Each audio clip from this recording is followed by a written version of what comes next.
outlook for Latin America corporates in general is very cautious.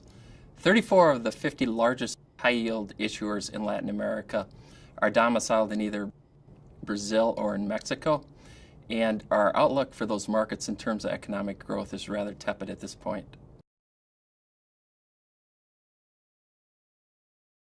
We believe that default activity will be lower in 2014. Default activity was relatively high during 2013 for Latin America high-yield issuers.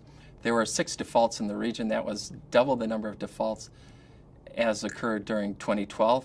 When you look at the capital market activity was high.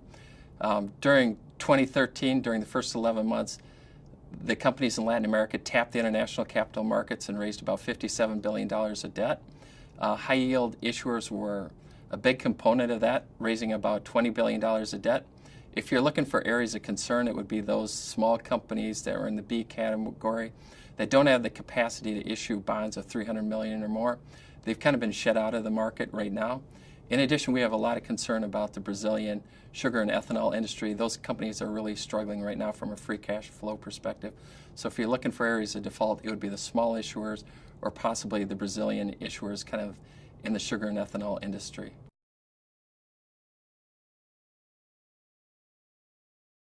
The outlook for the companies that are right along the investment grade borderline is a little bit negative. In general, we've got 6 credits that are rated BBB- that have negative outlooks. 3 of them are based in Brazil, Braskem, Klabin, and UI, and 3 are located outside of Brazil, Cencosud, CFR, and Sigma Alimentos.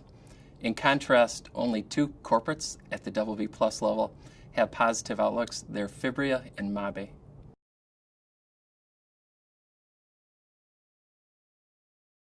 Well, positively, most of the high-yield issuers, if you look at the 50 largest names, do not have a lot of exposure to either commodity prices or to China.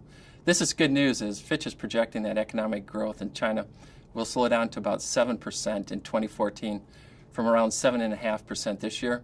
When we look at the portfolio of the names of the biggest issuers in the high-yield category, only 4 of them have direct export exposure to China.